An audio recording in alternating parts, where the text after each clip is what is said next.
Hello guys, this is Sir Mahad Amir and sirmahadamir.com is a one-stop solution for O-levels, IGCSE and A-level physics needs. You don't need to go anywhere, you can get the access to the topical past papers, all the high-class recordings, best possible content for your board that can allow you to get to that desired A star. So feel free, enjoy the lectures and do share it with your friends.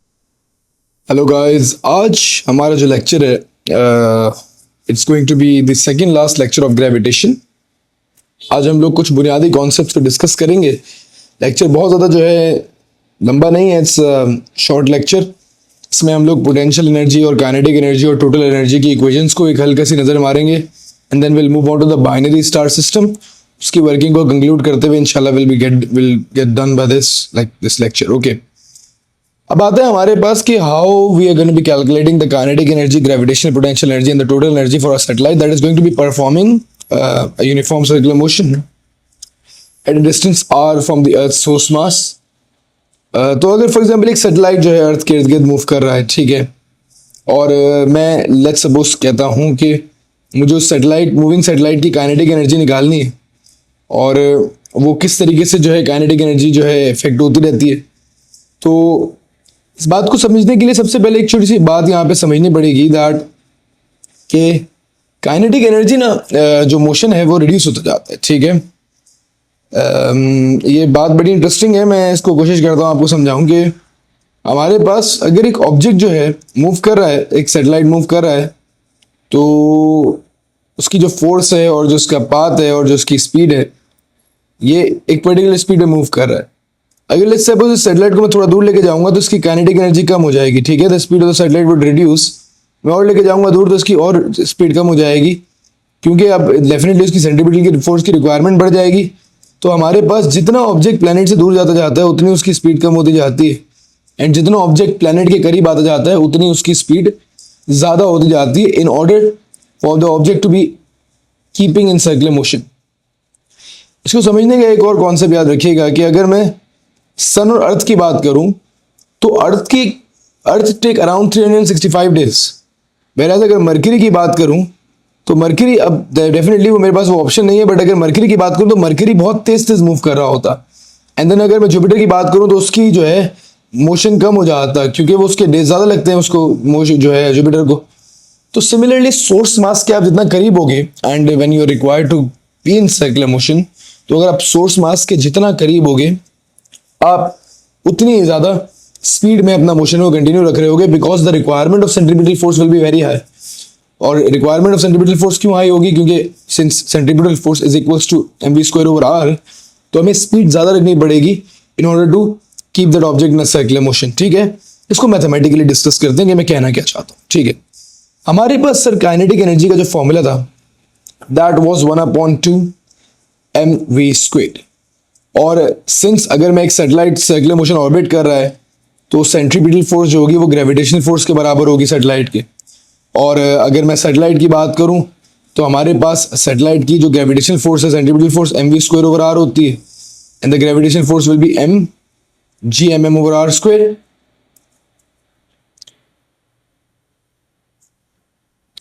m से m cancel out हो गया, इस r से मैंने square को काट दिया.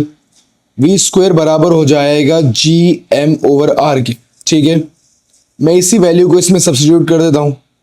Kinetic energy will be equal to 1/2 times mass times gm/r. तो जो फाइनल आंसर आता है that is going to be half या 2r डिवाइडेड बाय, लाइक इसके न्यूमरेटर में हमारे पास आ जाएगा gmm.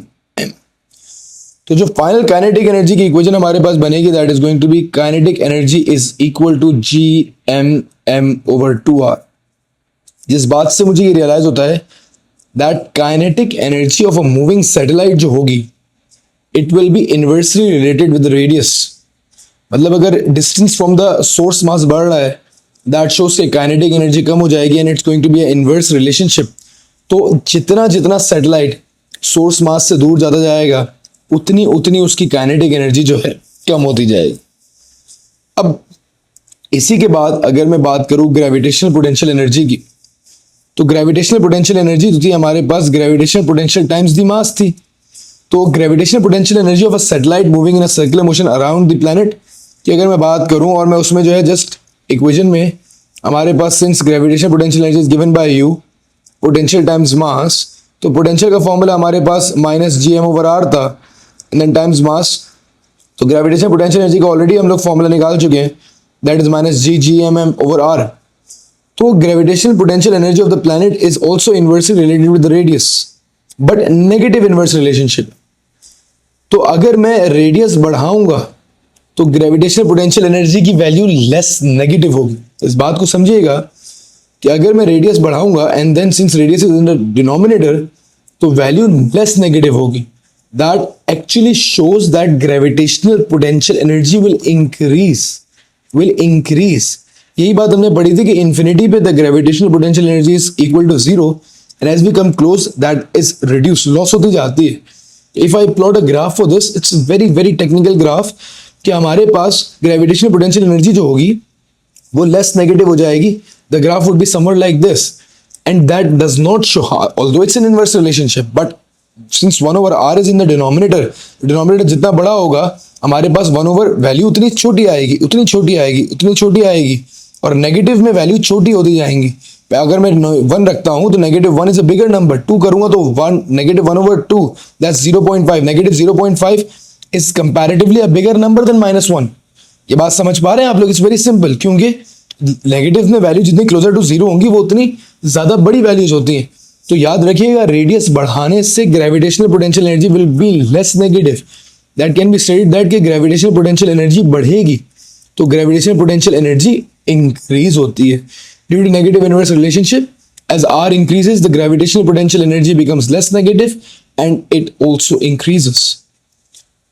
Moving on, हमारे पास जो कॉन्सेप्ट है द टोटल एनर्जी कॉन्सेप्ट, ये भी बहुत ज़्यादा नहीं कम आता है पेपर्स में, बट आता है। The total energy of the satellite moving in a circular orbit is given by kinetic energy plus the gravitational potential energy. तो आपके सामने अभी मैंने काइनेटिक एनर्जी की इक्वेशन निकाली, that is gmm/2r plus -gmm/r। आप जब इसका एलसीएम लेके फाइनल इसकी इक्वेशन निकालते हैं that is going to be -gmm/2r। ठीक है, तो अगेन जो टोटल एनर्जी होगी वो भी हमारे पास जो है बढ़ेगी, it would become less negative. तो total energy that is the sum of kinetic and potential energy, अगर उसको ऐड करते हैं then I get an answer that is equal to this. So total energy will also become less negative since it's an inverse negative relationship. Like total energy is negatively related with the radius. So as radius increases, the values become less negative. That shows कि total energy हमारे पास बढ़ती है as satellite moves away. तो on that note, this energy concept is concluded. ये तीनों formula important है. We have discussed a lot of formulas. ने बहुत सारी वर्किंग कंप्लीट कर ली है एंड बहुत सारे छोटे छोटे केसेस को डिस्कस किया था, केपलर्स लॉ को डिस्कस किया था, स्केप वेलोसिटी को डिस्कस किया था। Last but not the least we are going to be covering the concept of a binary star and इस कॉन्सेप्ट में मैं आज का लेक्चर कंक्लूड करूंगा।